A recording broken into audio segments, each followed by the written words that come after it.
బ్రాహ్మణులకు శుభవార్త. సనాతన ధర్మ పరిరక్షణే ధ్యేయంగా ఏర్పడినటువంటి హిందూ మహాసంస్థానం విదేశాలలో ఉద్యోగాన్వేషణ చేయాలనుకున్న ఔత్సాహికులకై అభ్యర్థుల నుండి దరఖాస్తులు కోరుతుంది. సంప్రదించవలసిన వాట్సాప్ నంబర్ 9866615399.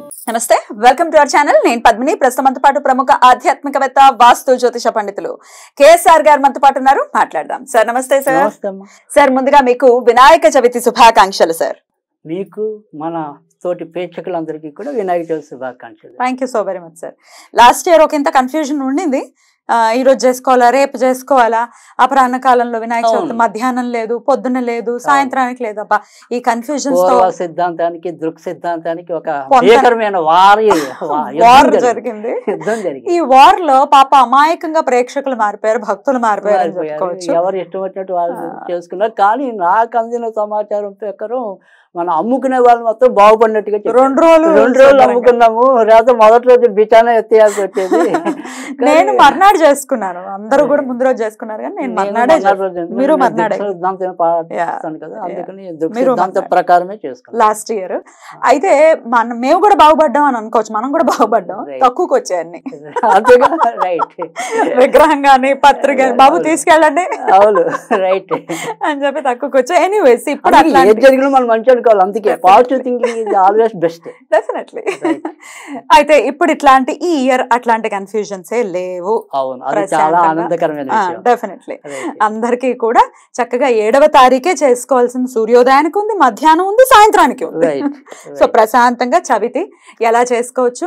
మీరు కేపీ ఆస్ట్రాలజీని కూడా నమ్ముతారు కాబట్టి, కేపీనే మీరు ఫాలో చేస్తారు కాబట్టి మీరైతే 7నే కన్సిడర్ చేస్తారు చంద్రుడి కింద కదా. మరి అప్పుడు చంద్రుడికి సంబంధించిన అంటే ఆయనను చూస్తే నీలాపనిందలు వస్తాయి అనే కథలో కూడా మనందరికీ తెలిసిందే చవితి. సో ఎలా చేసుకోవచ్చు ఈ వరసిద్ధ వినాయక చవితిని అందరికీ తెలిసినప్పటికీ శాస్త్రబద్ధంగా చేసుకునేటటువంటి విధానాన్ని ఒకవేళ చాలా క్వశ్చన్స్ ఉన్నాయి సార్. ఒకవేళ అడ్డొస్తే ఏం చెయ్యాలి, మేము చేయలేకపోతే స్వామిని ఎలా కొలుచుకోవచ్చు, ఈ నవరాత్రుల్లో ఏమైనా చేసుకోవచ్చా, ఇట్లాంటివన్నీ ఒక్కసారి క్లియర్ చేయండి సార్. తప్పకుండా. అంటే ఇక్కడ చేసుకునే వాళ్ళకి చేసుకుంటే అది ఎప్పుడు ఓకే, అది దాంట్లో ఎవరికి ఎటువంటి అనుమానాలు ఉండవు, ఎందుకంటే చేసేసుకుంటారు కాబట్టి. కానీ మీరు అడిగినవి ఏమైనా ఇప్పుడు అకస్మాత్తుగా ఆడవాళ్ళకైతే ఈ బయస్ట్ క్రమం ఉంటుంది కదా, లేదా అనుకోకుండా మనకి సంబంధించిన వాళ్ళ ఆప్తులు ఎవరైనా పోగొట్టుకోవచ్చు. ఇలా రకరకాల కారణాలు చేస్తే మనం ఏదో ఒక కారణంతో దీన్ని చేసుకోలేకపోవటం అనేది, ఇది 9 రోజుల్లో ఎప్పుడైనా సరే చేసుకోవటం అనేది అది కొంతవరకు చాలా మంచిది. అందులో అయితే ఆక్షేపం లేదు. ఈ 9 రోజులు కూడా కుదరకపోతే ఎప్పుడైనా సరే వినాయకుడి ఆరాధన మనం గుర్తుంచుకోవాల్సింది. హస్తా నక్షత్రం అనేది చాలా విశిష్టమైనది. తర్వాత మంగళవారం చాలామంది, కానీ బుధవారం కూడా చాలా మంచిది. సో మంగళ బుధ తర్వాత వచ్చేప్పటికి హస్తా నక్షత్రం.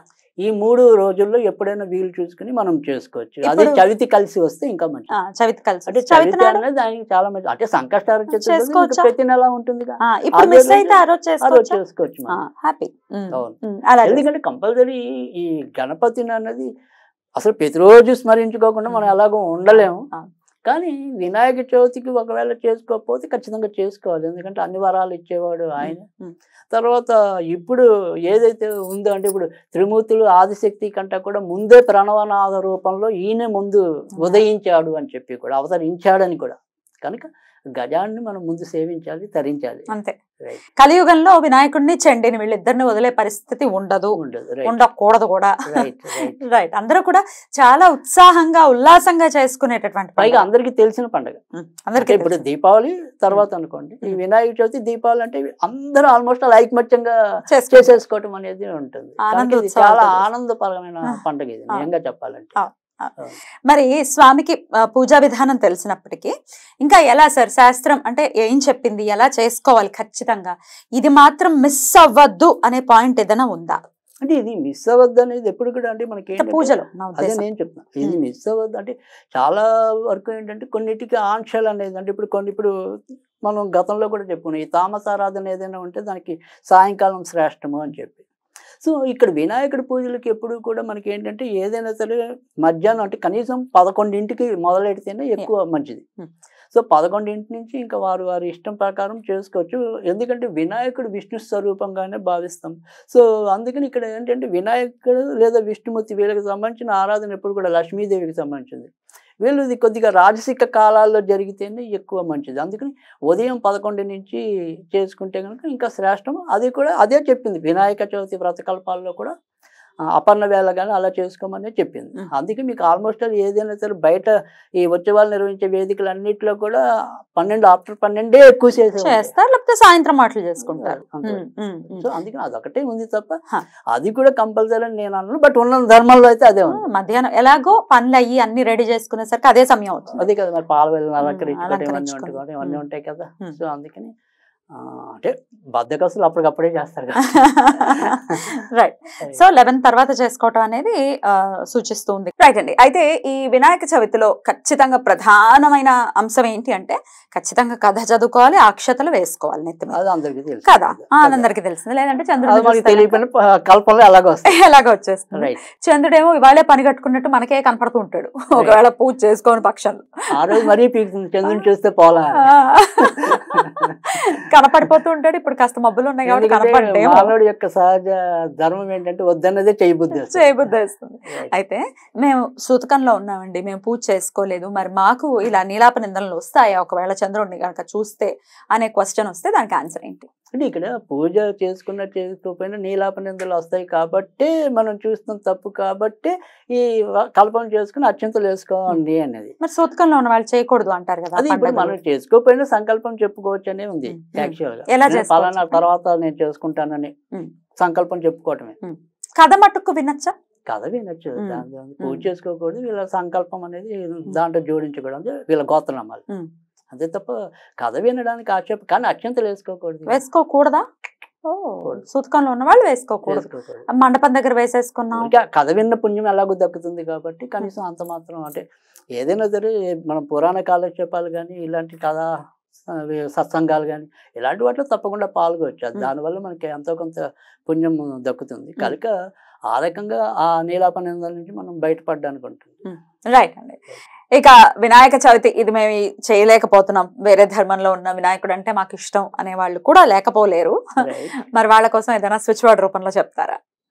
ఇక్కడ స్విచ్ వర్డ్ అనేది ఒకటి. తర్వాత రెండోది ఏంటంటే ఇదే వినాయక చవితి నాడు ఎలాగో వ్రతం చేసుకునే వాళ్ళ కోసం ఒక కొత్త చిట్కా ఒకటి ఇవ్వాలి అనేది అనుకుంటున్నా. అది ముఖ్యంగా పెళ్లి కాని వాళ్ళ కోసం. సో పెళ్ళైన వాళ్ళ కోసం కానీ అందరూ బాగుపడడానికి స్విచ్ వర్డ్ ఇస్తాను. సో పెళ్ళి అవ్వాల్సిన కన్యలు ఉండొచ్చు, వరుళ్ళు ఉండొచ్చు, అబ్బాయిలు ఉండొచ్చు. వీళ్ళు ఇవాళ చాలామంది బాధపడుతున్నారు. మనం గతంలో కూడా వేరే కోణంలో వీడియో చేసాం. బట్ కానీ ఇప్పుడు చేసేది కొద్దిగా భిన్నమైనది, తప్పకుండా సత్ఫలితాలు ఇస్తుంది అనే ఒక ఆశతో చెప్తున్నాను. ఇది చాలా తేలికైన పద్ధతి. ఏంటి అంటే కనుక ఎవరైతే వివాహం కావాల్సిన అమ్మాయి లేదా అబ్బాయి ఎవరైతే ఉంటారో ఒక ఎరుపు వస్త్రం తీసుకోవాలి. ఆ ఎరుపు వస్త్రంలో మనము అమ్మాయి అయితే అమ్మాయి, అబ్బాయి అయితే అబ్బాయి, వాళ్ళ గుప్పిళ్ళతో 4 గుప్పిళ్ళు బియ్యం వేయాలి దాంట్లో. ఓకే, ఈ 4 గుప్పిళ్ళు బియ్యం వేసాక అందులో కొద్దిగా ఎండు ద్రాక్షలు లేదా కిస్మిస్లు, సో కిస్మిస్లు, తర్వాత ఎండు ఖర్జూరాలు, వీటిని తర్వాత 4 వక్కల్ని కలిపి ముడుపు, మనం వెంకటేశ్వర కానీ ఇలా ఏదైనా దేవతలకు వెళ్ళినప్పుడు ఒక ముడుపు ఎలా కడతామో ఆ ముడుపు కట్టి నా వివాహానికి ఉన్న ఆటంకాలు ఏవైతే ఉన్నాయో, విఘ్నాలు ఏవైతే ఉన్నాయో అవి తొలగిపోవాలని కోరుకొని దాన్ని ఆ ముడుపులాగా పెట్టి మన ఇంట్లో వినాయకుడి ఫోటో దగ్గర పెట్టేయటం ఒక 40 రోజులు. ఈ 40 రోజులు అయిపోయాక ఇప్పుడు మనం 4 గుప్పిళ్ళ బియ్యం ఉంది కదా, దాంతో ఎంత వస్తే అంత పొంగలి చెయ్యాలి.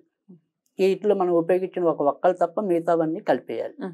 కలిపేసి ఆ పొంగల్ కంపల్సరీ పెళ్లి కాని అమ్మాయి కానీ పెళ్లి కాని అబ్బాయి కానీ పొంగల్ అది తినాలి ఖచ్చితంగా. వాళ్ళే తినాలి. అంటే మిగతా వాళ్ళు తిని, వీలైతే కంపల్సరీ అంటున్నాం. ఎవరైతే పెళ్లి కావాలో వాళ్ళు తినాలి, వాళ్ళైతే తప్ప కంపల్సరీ. తినేసాక అప్పుడు ఆ ఒక్కలు ఏం చేయాలి, ఆ ఒక్కలు మాత్రం ఖచ్చితంగా 3 మామూలుగా దేవుడి దగ్గర ఉంచొచ్చు, ఒక ఒక్క మాత్రం వీళ్ళతో పాటు క్యారీ చేసుకోవాలి. సో ఈ రకమైన చేసినప్పుడు ఖచ్చితంగా వాళ్ళకి 90 రోజులు తిరగకుండా వివాహం సెటిల్ అయ్యే అవకాశాలు చాలా ఎక్కువ ఉంటాయి. సో అది ఒక్కటే, వాళ్ళు అంతకంటే మంత్రం చదవాల్సిన పని లేదు, ఏమీ చదవాల్సిన పని లేదు. కట్టి పెట్టేసి తర్వాత వ్రతంలోకి వెళ్ళిపోవటమే.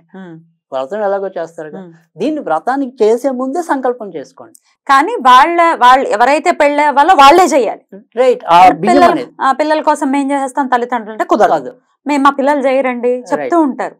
ఏంటో మరి చెయ్యరు అని వీళ్ళు తాపత్రయపడిపోతూ ఉంటారు. అదే కదా, ఎప్పుడైనా సరే కర్మ అనేది నా బట్టి ఉంటుంది కానీ మీ బట్టి ఉండదు కదా అంతే కదా. అందుకని ఇది కనీసం మీరు ఉత్తప్పుడు కష్టపడిపోయినా ఇలాంటి మహర్దినాలు ఏవైతే ఉంటాయో ఆ రోజు ఖచ్చితంగా మహద్భాగ్యంగా భావించి చేయాలి నా ఉద్దేశం అయితే కనుక. సో అలా చెయ్యండి. చేయలేని వాళ్ళకి మనం ఇంకా ఏది అంటే ఇంకా ఏముంటుంది అదే చెప్పాలంటే కనీసం నువ్వేనా చెయ్యి అంటాం. అసలు సాధ్యం ఇంకా తప్పనిసరి వాళ్ళకి అంతకంటే మనం ఇంకా చెప్పగలిగింది ఏం లేదు, అర్థం అవుతుంది అది కదా. సో అది అందుకని ఇంకా అంతకంటే ఏం లేదు, అది వాళ్ళకి వదిలేద్దాం. సో ఆ రకంగా చేయటం. ఇంకా స్విచ్ వర్డ్ అంటారా, ఈ స్విచ్ వర్డ్ అనేది మాత్రం చాలా కొద్దిగా ఏమంటాం, అందరికీ ఆర్థికంగా బాగుండడానికి, తర్వాత వాళ్ళ జీవితాల్లో వస్తున్న ఇబ్బందులు తొలగించుకోవడానికి, ఆరోగ్యం బాగుండడానికి సెల్యూట్ రైట్. ఈ సెల్యూట్ అనేది ఈ రోజు కనుక చదువుకోవటం ప్రారంభిస్తే కనీసం ఒక 21 రోజులైనా చేస్తే కనుక తప్పకుండా మంచి జరుగుతుంది. 108 సార్లు చదివితే చాలు. సో వాళ్ళ సమస్యలన్నిటికీ సెల్యూట్ అంటారు దేవుడు. సో అందుకని ఆ రకంగా చేస్తే కనుక ఖచ్చితంగా ఫలితం ఉండటం అనేది అయితే ఉంటుంది. బ్యూటిఫుల్. అలా ఫలితం ఉండాలి. వినాయక చవితిని ప్రతి ఒక్కరు కూడా చాలా చాలా చాలా ఆనందకరంగా చేసుకోవాలి. అందరూ బాగుండాలి. కొంత ఈ గణేష మండపాలలో ఈ ఐటమ్ సాంగ్లు పెట్టేసి డాన్సులు చేయటం మానుకోవాలి. అసహ్యకరంగా. ఇందాక ఇంకోటి కూడా ముఖ్యంగా చెప్తుంది, అది ఎన్నో ఏళ్ళుగా ఇటు ప్రభుత్వాలు అనుకోండి, తర్వాత మామూలుగా ఉండే హిందూ ధర్మ ప్రచారకులు అనుకోండి, ఇలా ధార్మిక సంస్థల వాళ్ళు అనుకోండి, మనం అందరం ప్రచారం చేస్తూనే ఉన్నాం. సాధ్యమైనంత వరకు కూడా మట్టి గణపతిని ఖచ్చితంగా. సో ఆ మట్టి గణపతి అంటే ఇక్కడ శివుడు కూడా చాలా సందర్భాల్లో తన యొక్క పురాణాల్లో చెప్పడం అనేది అంటే పార్థివలింగం అంటాం. తర్వాత మనిషి కూడా పోయాక అది మట్టిలో కలుస్తుంది కాబట్టి అంటాం. సో అలాగే శివుడికి కూడా ఇదే, మన వినాయకుడికైనా కూడా అలా మట్టితో కూడినదే ఇష్టం. తర్వాత మీకు మళ్ళీ ఉడిపి అని నాకు గుర్తు, ఉడిపిలో కూడా అక్కడ శ్రీకృష్ణుడి యొక్క దేవాలయంలో మిట్టిక ప్రసాదాన్ని, మట్టిని ప్రసాదంగా మట్టిని తింటారు కూడా. సో అందుకని మట్టికున్న విశిష్టత మరి దేనికి లేదు. సో అందుకని మీరు చేసుకోవటం అనేది మీ ఆడంబరానికి అడ్డనుకోకండి. సో నిరాడంబరం అనేది ఎప్పుడు కూడా ప్రధానం దేవుడికి. ఏదో చిన్న పిల్లలు ఎంజాయ్ చేస్తున్నారు మండపాల దగ్గర అంటే that is a different story. వాళ్ళ పిల్లలు చిన్న పసిపిల్లలు, పెద్దవాళ్ళు కూడా అక్కడే కూర్చుని ఆటలాడుకుని, అది దైవానికి సంబంధించిన ఒకటంటే ఇప్పుడు నేననేది ఏంటంటే సరే ఏదైనా సరే ఉత్సాహవంతంగా చేసుకున్నప్పుడు దాంట్లో వల్గారిటీ లేకుండా ఐటమ్ సాంగ్స్ అదే నేను అదే నేను చెప్తున్నా. ఇప్పుడు ఒక కోలాటం చేసామండి, ఒక భక్తితో శ్రీకృష్ణుడి కీర్తనలతోనూ ఇలా వినాయకుడి కీర్తనలతోనూ ఒక కోలాటం చేసాం అనుకోండి. లేదు, మనకు అడిగట్టుతున్న అనేక సాంస్కృతిక రూపాలు ఉన్నాయి. అంటే హరికథలు అనుకోండి, బుర్ర కథలు, వాళ్ళు వినడా అనేది పక్కనట్టండి. కళను బతికించండి, మనం ప్రయత్నం చేయాలి. అది కదా, ఆ కళను బతికించండి. అక్కర్లేని మీరు చెప్పినట్టు ఈ ఐటమ్ సాంగ్స్ కానీ ఇతర గలీజ్ పనుల కన్నా కూడా పరమతస్తులు ఎలా మనల్ని చూసి నవ్వుకునే విధంగా మనమే చేస్తున్నాం. అసహ్యకరమైన పనులు. ఇంకా ఇక్కడ చాలా చాలా కొంత నయం ఉన్నాం. మీరు చాలా గ్రామీణ ప్రాంతాల్లోకి వెళ్తే ఈ పండుగని వికృతంగా వాడుకుంటున్నారు వాళ్ళు. సో రకరకాల రికార్డింగ్ డాన్సులతో. సో అలాంటి బూత్ సంపద మన నుంచి అనుగ్రహం రమ్మంటే ఎక్కడి నుంచి వస్తుంది? వినాయకుడి నుంచి. అది కూడా మనం చేసేది అది ఎప్పుడు వస్తుందా అని ఎదురు చూసేది అందుకోసం కాకూడదు. కరెక్ట్ సార్, చాలా బాగా చెప్పారు. రైట్ సార్, డెఫినెట్ గా ఈ మార్పు రావాలి. ఈ మార్పు రావాలంటే జనాలకి చెప్పడం కాదు, ఈశ్వరుడినే కోరుకోవాలి. స్వామి మార్పుని నువ్వే తెప్పించు స్వామి అని. ఆయన అనుగ్రహం మన పట్ల ఉండి మార్పు వచ్చి నిజంగా చాలా ఆధ్యాత్మికమైనటువంటి కోణంలోనే వినాయక చవితి జరగాలని మనస్ఫూర్తిగా కోరుకుంటూ తప్పకుండా అదే మంచి పద్ధతి జరగాలి కూడా. Thank you so very much sir. మరొకసారి మీకు వినాయక చవితి శుభాకాంక్షలు కూడా.